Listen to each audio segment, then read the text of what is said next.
Dieu veut qu'on ressemble à lui, il veut qu'on soit comme lui, qu'on soit des dieux. Alors on peut devenir Dieu petit, mais on peut devenir des dieux grands. Et j'ai senti une proximité d'Hachem, douce, que de ma vie, je n'ai pas ressenti. On sent la gifle de Dieu, mais avec la caresse. Dieu n'est pas méchant, Dieu n'est pas à peu près bon, il est bon le plus parfait qu'il puisse y avoir.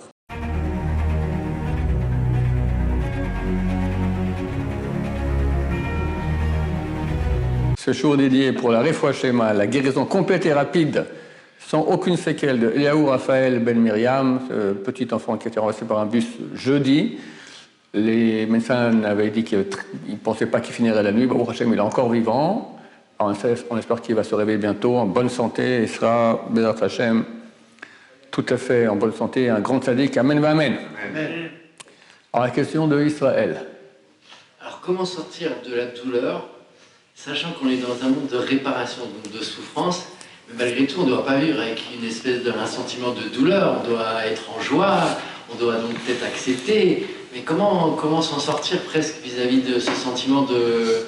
Ok, alors toi tu dis comment, vu qu'on est censé être en joie, Dieu est bon, et néanmoins on vit dans un monde de douleur, comment gérer cette douleur? Alors d'abord j'aimerais corriger une chose que tu as dit. Tu as dit qu'on est dans un monde de réparation, qu'il y a de la douleur. C'est vrai que des fois, des douleurs, des souffrances qu'une personne peut endurer, ce sont des réparations, mais pas toujours.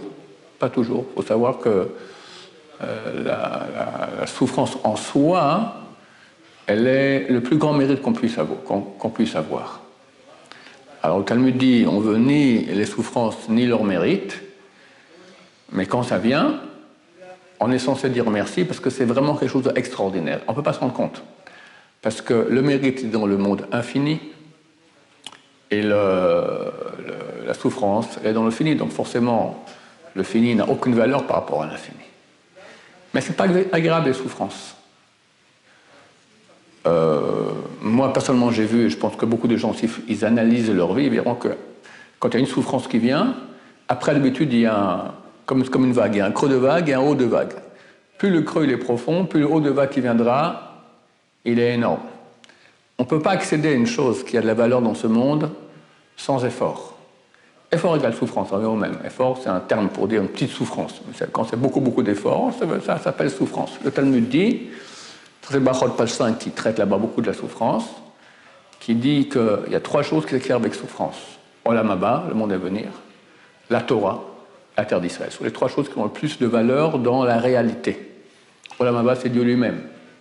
Pouvoir s'unir avec Dieu. La terre d'Israël, c'est à peu près ça aussi.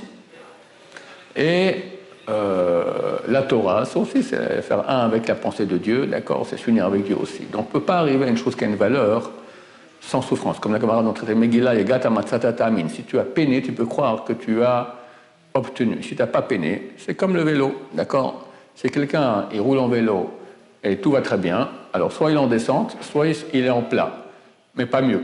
S'il est en montée, ça ne peut pas être facile. Forcément, quand tu montes, forcément, quand tu réussis dans la vie, dans les choses réelles, dans les vrais acquis de cette vie, pas les bêtises, d'accord, c'est impossible sans effort. Et plus que cela, il y a un truc terrible. C'est le Rav de Slobodka, Rav Slobodka qui a écrit ça. Je me souviens encore de la référence. C'est page 135 dans le livre de Dvarim. Le livre de Dvarim du livre qu'il a écrit, il dit là-bas que si on prend dans une balance, on va mettre toutes les bonnes actions qu'il peut y avoir sur Terre, de toute l'humanité, d'un côté de la balance, une action qui est faite avec difficulté, avec souffrance, elle a plus de poids que tout le reste, qui a été fait sans souffrance. Inimaginable. Et il y a une explication à cela. Comme j'expliquais souvent, je vais répéter ça à rapide, que Dieu nous a mis dans un monde de libre arbitre, pour qu'on puisse faire par nous-mêmes et être. Si Dieu me met au paradis et me donne tout le bien, mais je n'ai rien fait pour, je n'existe pas, je suis un robot, je ne suis rien. Pour être, il faut avoir un libre arbitre. Pour avoir un libre arbitre, il faut avoir les deux options, de mal et de bien, de vrai et de faux, et choisir. Maintenant, en fonction de l'effort qui sera exercé pour choisir le bien, le mérite que tu as, on va dire la puissance d'être que tu as, qui est la plus grande. Quand c'est facile à choisir, ok, alors tu es, mais tu es peu. Quand c'est dur de choisir, tu choisis. Donc ici, ton libre arbitre, il est beaucoup plus grand, tu as fait un effort beaucoup plus grand.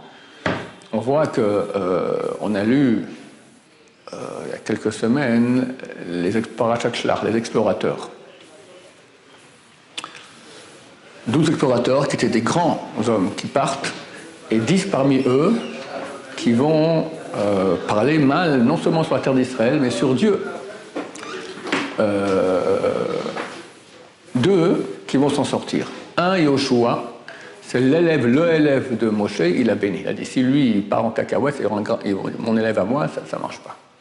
Et un autre, c'était Kalev Ben Yefouné. Ben Yefouné est allé prier sur les tombes des tzadikim à Hebron, Abraham, Yitzhak et Yaakov, etc. Et Baruch Hashem s'est mis du côté de Yoshua contre les 10. C'était extrêmement dur pour lui, extrêmement dur, parce qu'il y avait là-bas un Yetzirah terrible. Dieu l'a appelé Kalev Avdi. Dans la paracha de Shlach, on peut voir Kalev, mon serviteur.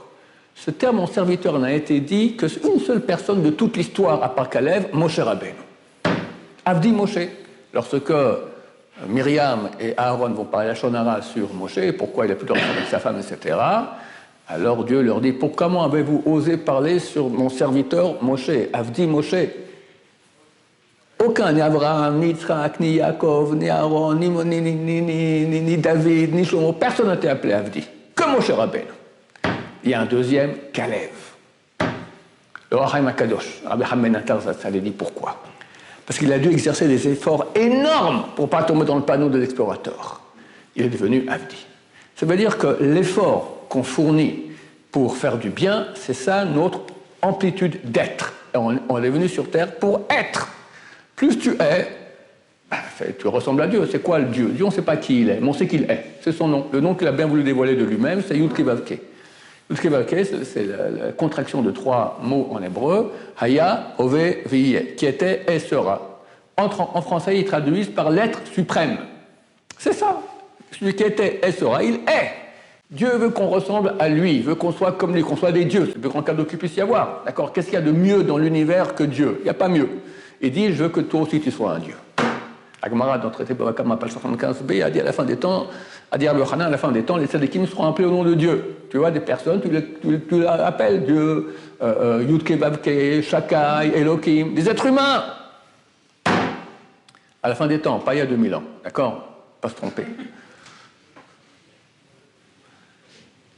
Donc en fonction de l'effort, c'est-à-dire souffrance fournie pour arriver à un but spirituel divin, tu reçois des parties de Dieu infini. Tu deviens Dieu. Alors on peut devenir Dieu petit, mais on peut devenir des dieux grands. D'accord? Plus, l'infini il est infini. Mais tu peux être minuscule dans l'infini, tu peux être énorme dans l'infini. On va être énorme. C'est pour ça que Dieu, par amour, envoie des souffrances à la personne. Alors des fois, comme tu dis, ce sont des réparations de péché, c'est vrai. Mais pas toujours. Des fois, tout simplement, ce sont des souffrances parce que Dieu nous aime et il veut nous donner beaucoup plus dans Olam Haba. Le Zohar HaKadosh, il dit que les souffrances sur terre, ce sont les baisers enflammés d'Hachem. Il faut comprendre que dans le peuple d'Israël, il n'y a jamais eu de résultat spirituel grand sans auparavant des souffrances. On voit que le temple était détruit. Am Israël a été torturé par les Romains. Terrible. Envoyé en exil. Qu'est-ce que ça a produit? Le Talmud. Tu as une production humaine plus grande que le Talmud. Phénoménal. Extraordinaire. Grâce à ces 2000 ans qu'on étudie ça, et grâce à ça, on existe. C'est notre relation avec Hachem. Phénoménal. Après, il y a eu les croisades. Qu'est-ce qu'après les croisades? Croisades, il y en a plusieurs. Mais des tortures terribles que les Juifs ont souffert. Il y a eu les Tosfot, la Tosafot, les Rishonim, les grands rabbins du Moyen-Âge. Phénoménal. Après, il y a eu l'Inquisition et le Girouj Sfarad. Quand on met dehors, comme on dit ça, expulsion d'Espagne, 1491. Qu'est-ce qu'il y a eu après? La Kabbalah, Rabbeinu Hari. Toute la Kabbalah. Shulchan Aruch. La base de la halakha juive, d'accord? des inventions extraordinaires. Tous les sages de Tzfat, c'est en majorité des gens qui sont sortis, qui ont été expulsés d'Espagne. C'est une production extraordinaire. Prévu les Cosaques, les marchemins, d'accord? Combien, Chmelnytsky, combien de centaines de milliers de juifs ils ont tués au nom du crucifié. Encore actuellement, en Ukraine, il y a des villages dans lesquels il y a une statue de Chmelnytsky, d'accord? Bon, ils sont en train de ça sur la tête maintenant comme il faut bien. Qu'est-ce qu'il y a eu après? Il y a eu la Chassidoute, un mouvement Kadosh, Kadosh, Kadosh, Kadosh. Des créations extraordinaires de Torah. Baba Saleh et Baba Meir, qui étaient peut-être les plus grands rabbins sfarades des derniers temps, ils connaissaient toute la Chassidoute par cœur, sur le bout des doigts. Même la tête du monde, le monde litaï, le monde ashkénaze, anti-chassidique, d'accord, on appelle les lituaniens.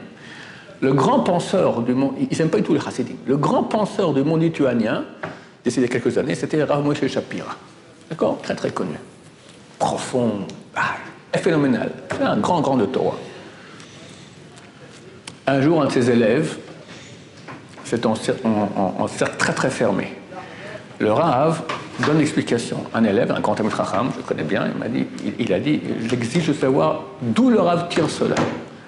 Elle n'a pas voulu répondre. J'exige de savoir d'où le Rav tire cela. Mais bon, il lui a dit le nom du livre, un livre de Chassidoute. Même lui, qui était à la tête, le Spitz, d'accord, le fer de lance du monde lituanien, entre guillemets, contre les racistes, et lui aussi, il est rentré, Baruch Hashem. C'est les Cosaques, on a souffert. Et maintenant, la Shoah. Alors, il y a eu des résultats après la Shoah extraordinaires. On n'a encore rien vu. Le retour en terre d'Israël. Les miracles extraordinaires qu'on vit tous les jours ici. Comprenez, il y a eu 4 pauvres garçons tellement tzadikim qui sont décédés la semaine passée. Alors les gens peuvent dire, où est Dieu? Où est Dieu? Mais comprenez qu'on vit un miracle quotidien ici. Et là, je ne connais pas le chiffre exact, c'est 1,5 million ou 2 millions de Palestiniens qui nous haïssent, qui vivent parmi nous. Il n'y a pas de frontière, rien. Ils peuvent venir quand ils veulent. Que 1% d'eux, Chas Shalom, 1% d'eux, comment ça fait sur 2 millions? Non, 20 000.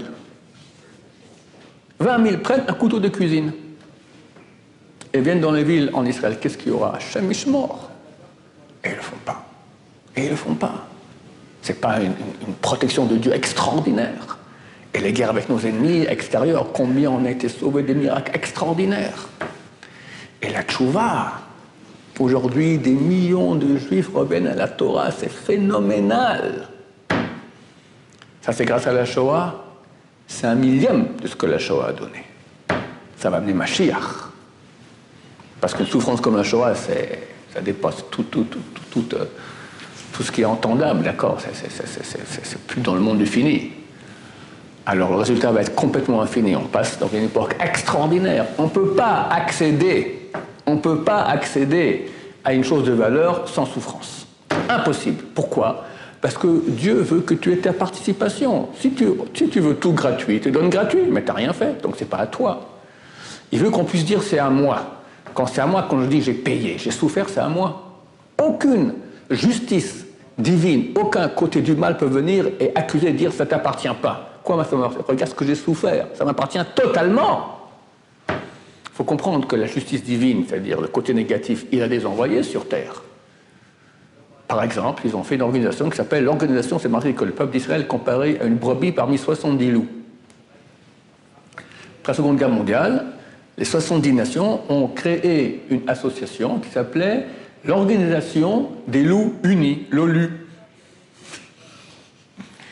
Eux, c'est les représentants du côté négatif. C'est pas à vous la terre d'Israël, tatata, rendez, machin, tout ça, c'est quoi? C'est exactement. Mais ils ne peuvent pas, parce que dans le ciel, on a tellement payé. C'est eux-mêmes qui nous ont donné la terre d'Israël après la Shoah. Eux-mêmes! Donc, quand tu veux maintenant pouvoir dire aux forces négatives, ça m'appartient, et tu n'as aucune accusation à faire, dire non, tu as donné gratuit, donc tu n'as pas droit. J'ai droit! Le j'ai droit, il provient seulement d'un effort fourni. Effort égale souffrance, c'est la même échelle exactement. Effort c'est petit, après quand ça devient un grand effort, ça s'appelle déjà souffrance. Mais là vous avez... Attends, je suis dans l'introduction. Parce que toi, tu as dit, on est dans un monde ici de réparation. C'est pas forcément réparation, c'est un monde... On parle de tikkun olam, non? Laisse tomber, je ne sais pas ce que c'est les tikkun olam. C'est ce que Dieu a créé ce monde avec du mal. Il veut qu'on enlève ce mal. Ok, je suis d'accord avec toi. Mais ce n'est pas une réparation, je n'ai pas péché, d'accord? Il y a des gens qui sont péchés, ils doivent réparer aussi. Mais même s'il n'y avait aucune réparation à faire, Dieu veut qu'on accède à un niveau de vie. Le premier homme, si le premier homme n'avait pas péché, alors on n'aurait pas tout ce qu'on a comme souffrance ici. On répare sa faute. Mais néanmoins, on répare sa faute. Mais il faut comprendre, qu'est-ce qu'il voulait? Qu'est-ce qu'il voulait? Dieu, quand il a créé le premier homme, il savait très bien qu'il allait pécher. Il lui a mis un Yetzer Hara tellement grand pour le péché, il ne pouvait pas se retenir. D'accord? Il y avait un libre arbitre, mais bon, c'était presque cuit d'avance. Le premier homme, il est né, il a été créé vendredi. S'il tenait bon jusqu'à l'entrée de Shabbat, alors quand il a été créé, sa tête était déjà dans la divinité. Le corps, pas encore. S'il tenait bon, tout son être passait dans la divinité extraordinaire. Fini, en époque messianique, déjà, en une journée. Alors il est idiot, le premier homme, d'avoir péché comme ça. Il avait un alibi extraordinaire, il dit « je vais pécher ». Comme ça, on va tomber dans des niveaux très très très bas. Et là, pour remonter, ça va être l'Everest. Terrible! Mais je vais être beaucoup plus. Maintenant, en une journée, je suis petit. Alors je réussis, ok, mais je reste un nul, un peu plus qu'un nul. Je veux pas, moi, je veux énorme. Boum! 6000 ans de souffrance, 6000 ans de remontée, d'efforts. Chaque effort qu'on fait, nous pour répondre Amen, une bracha, un truc, chaque chose, c'est tout la réparation du premier péché du premier homme. Ne l'appelle pas réparation, appelle ce que lui a voulu, accéder à un niveau d'être supérieur. C'est ça. Ta question, maintenant on arrive à ta question. Comment, dans la douleur, parce qu'il y a des douleurs terribles, arriver à être heureux? Je ne veux pas en parler, parce que quand je souffre aussi, et je demande tout de ne pas souffrir. Alors je peux expliquer les choses qui sont écrites, mais il ne faut pas surtout croire que je fais partie des gens qui vivent ce que je vais expliquer maintenant. La réponse, elle est très simple. Le cœur, il a mal, mais on a aussi une tête. Et la tête, c'est un principe de la chassidoute, moach shalit al halev, la tête, elle peut maîtriser le cœur. Quand quelqu'un va chez le dentiste, avant qu'il y avait les piqûres d'anesthésie. Souffrance énorme. Pour ça, que les gens n'allaient pas chez le dentiste. Ils allaient, ils hurlaient, et après, avec un sourire, ils disaient merci beaucoup et payaient. Pourquoi? Parce que leur tête comprend qu'il faut souffrir. Alors, ça ne signifie pas qu'au moment de la souffrance, ils ne souffrent pas. Mais c'est très rare que le type qui est sur la chaise maintenant avec l'appareil comme ça pour la salive, du coup il se lève et il part au milieu du traitement. Non, c'est trop, bye bye, zip. Il reste, il souffre en silence, d'accord? Ou pas en silence, mais il souffre, il accepte. Parce qu'il a mal avant aussi. Hein? Il a mal avant. Ouais, non, mais au moment ça fait bien plus mal. Ouh là là, d'accord? Ou bien il a même pas mal, mais le médecin lui dit, monsieur, si vous restez comme ça, c'est la carie, c'est pas dans le sang, vous vous crevez. D'accord? Bah allez-y. D'accord? Des fois, on a même pas mal. Donc il y a une capacité avec la tête de gérer la douleur. Si on arrive à comprendre que c'est bien, et je répète que je parle d'une chose que je ne sais pas, parce que quand on a mal, on a mal. C'est pas qu'on n'aura pas mal, on aura mal. Mais on peut accepter, on peut vivre avec. Il y en a qui ont un niveau de même dire merci à Dieu, et un niveau qui ne concerne absolument pas, ceux des grands d'Israël. J'ai raconté cette histoire. Le Rabbi Shaul, il souffrait énormément. Bon, il avait une neshama énorme. Baba Meir dit, tous les grands de ce monde ont traversé le seuil de ma porte, aucun égalait le Rabbi Shaul. C'était une très grande âme qui souffrait, mais non seulement voyait tout, mais faisait des miracles sans cesse. Un mot, je pourrais en parler des heures, c'est bientôt d'ailleurs dans, on est le combien aujourd'hui, c'est très bientôt, dans une dizaine de jours environ, un peu plus, ce sera son Yortzeit, on parlera un peu de tous les grands miracles qu'il faisait. Un mot phénoménal. Et un jour, il a fait un traitement extrêmement douloureux. Au milieu du traitement, l'infirmière lui dit « ça va ?» Il répond « zematok », c'est doux. Ça fait très très mal. Il dit « c'est doux ». C'était un niveau tellement haut de proximité d'Hachem, que le corps qui souffre, il voyait, il sentait la lumière divine qui venait sur lui. Je vais raconter deux histoires aussi, une qui me concerne un peu, enfin, me concerne, d'accord. J'ai un fils, quand il avait 18 ans environ, aujourd'hui il a bientôt 40, c'est plus de 20 ans, il s'est fait poignarder. Et normalement, il devait y passer, il avait 5,6 d'hémoglobine, avec un truc pareil, on ne tient pas le coup. Il était à l'internet, on n'est pas au milieu de la nuit, on part avec ma formule de la nuit comme ça en voiture, et j'ai senti une proximité d'Hachem, douce, que de ma vie, je n'ai pas ressenti. J'ai ramené la vie à la yeshiva. Le pauvre, il s'est marié, il a eu 4-5 enfants, et sa femme a eu la maladie, et elle est décédée pour finir. Il m'a dit, on sent la gifle de Dieu, mais avec la caresse. Cette caresse est tellement douce, c'est presque à vouloir en demander encore. Vous comprenez ça? On ne comprend pas ça. Mais quand quelqu'un, il a une proximité de Dieu, et vient la souffrance, et il ressent, on peut ressentir à ces moments-là la proximité de Dieu, la douceur, la bonté de Dieu, c'est au point de demander plus. Je vous dis, c'est pas des choses qu'il a inventées. D'accord, il n'a pas joué la comédie, parce que c'est doux. Donc ça, pour répondre à ta question, deux choses que je répète ne nous concernent pas. Nous ne sommes pas à ce niveau-là. Ce qu'on doit essayer d'arriver à faire, c'est, avec notre conscience, se répéter, c'est bien de verbaliser ça sans cesse, parce que la verbalisation, c'est l'expression de la tête pour convaincre le cœur que tout est pour le bien, et que Dieu ne veut que du bien, et que c'est vrai qu'on souffre, mais, comme c'est écrit, « Azima lesrokpinu » alors, quand Mashiach viendra, notre bouche va se remplir de rire quand on comprendra le sens de toutes les souffrances. Dieu n'est pas méchant, Dieu n'est pas à peu près bon, il est bon le plus parfait qu'il puisse y avoir. Si Dieu amène une chose sur terre qui n'est pas la plus parfaite possible, ce n'est pas Dieu. Or, Dieu est Dieu, et forcément ce qui fait complètement parfait, le plus parfait qu'il puisse y avoir, nous on ne comprend pas. On ne comprend pas. Ou même si on comprend, au bout du vécu, c'est qui peut aller avec mon gentil discours maintenant parler de la Shoah. On ne parle pas de la Shoah, gamin, non, on peut. Ça nous dépasse complètement, d'accord? Il y a des choses qui nous dépassent complètement. Un jour, on comprendra. Et alors, notre bouche se remplira de rire quand on comprendra. Et on peut, je pense qu'on peut, si on arrive à enlever tous les sentiments de côté, on peut concevoir qu'une souffrance qui est dans le monde du fini, si elle donne effectivement une vie, une jouissance, un mérite, une récompense dans le monde infini tellement grande, combien ça vaut du fini par rapport à l'infini? Alors tout le monde a fait un peu de maths, c'est qu'un milliard de milliards par rapport à l'infini, ça vaut zéro. Zéro. Et il se peut que quand on arrivera au lendemain, on dira à Dieu, Dieu, pourquoi tu ne m'as pas envoyé plus de souffrance? Dieu ne veut pas qu'on l'accuse pour rien. Il dit, je t'envoie le maximum de souffrance possible que tu peux tenir. Et nous, on dit, on préfère rien, comme dit l'Agmara, on ne veut pas de souffrance, ni leur mérite. Mais si Dieu décide quand même, il faut comprendre que Dieu est parfait, de la perfection la plus parfaite qu'il puisse y avoir. On voit dans la Torah qu'on a des clélotes quand on a des choses mauvaises qui nous arrivent, parce que justement, on n'a pas servi Hachem dans la joie. Et est-ce que c'est aussi la situation que même dans la souffrance, on doit réussir à servir Hachem dans la joie, ce qui paraît presque, vous voyez, impossible. Regarde. Ou alors est-ce que c'est, entre guillemets, servir Hachem dans la joie, quand bon, ça va, entre guillemets, tout est un petit peu établi comme... ça va, on a tous des difficultés, mais c'est pas des grosses, comme vous avez dit, Alors, je veux te dire ta réponse. Donc, la question, est-ce qu'on doit vraiment servir Dieu dans la joie alors qu'on souffre? Alors, je te donne des exemples de gens qui l'ont fait, quand leur bénéficiaire dans ce traitement qui était très très douloureux. Mais il faut comprendre qui on est. On n'est pas le Rav, ni le Ben, ni le Tzion. D'accord? On est à 1 milliard d'années-lumière de cela. Maintenant, Dieu, il comprend qui on est. Il demande, au niveau où on est, d'essayer de mieux gérer la souffrance. Qu'est-ce que ça sera?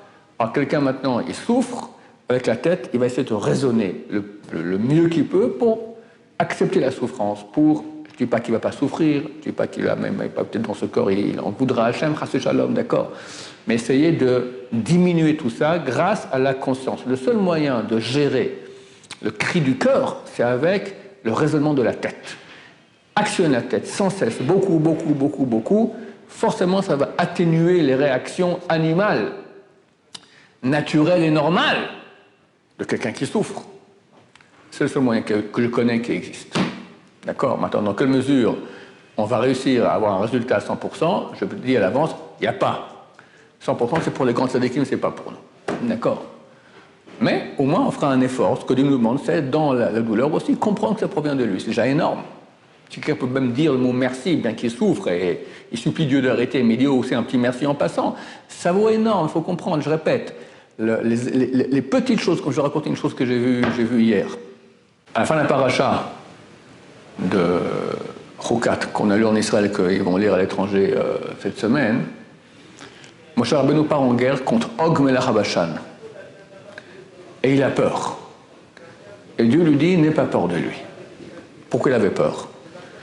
Après que les victoires extraordinaires que Dieu a fait pour son peuple d'Israël avec Sichon Melech Aémori et d'autres, d'accord, Moshe il doit aller pépère. Dieu lui dit va te battre contre Og, il y va, il est encore pas que Dieu va.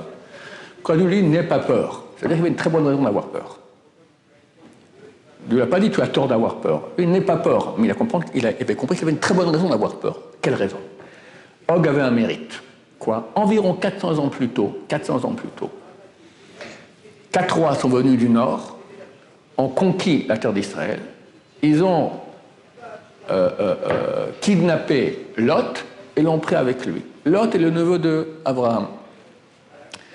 Og vient annoncer cela à Abraham. Il a un mérite. A-t-il un mérite? Un mérite de rien. Pourquoi? Parce que Og, ce n'était pas un type bien. Il s'est dit, je vais dire à Abraham que son neveu Lot a été kidnappé. Il va partir en guerre contre les 4 rois et ils vont le tuer et moi je me marie avec Sarah. C'était une des plus belles femmes que le monde a connues, Sarah. D'accord? Donc c'est complètement tordu. Mais néanmoins, il y avait un petit mérite. De ce mérite, Moshe Rabbeinu avait peur. Comment je pars en guerre contre lui? Il a un mérite. Et Dieu ne lui dit pas non, il n'a aucun mérite. Il lui dit pas ça. Il lui dit je m'en occupe. Il a un mérite, tu as raison. Mais tu peux y aller, je m'en occupe. Donc comprenez maintenant qu'un petit merci de Dieu dans la souffrance, un petit moins de souffrance où on va raisonner un peu dans la souffrance, combien ça vaut? Combien ça vaut? On ne se rend pas compte de la valeur des choses. Baruch Adonai, Leolam, Amen va Amen.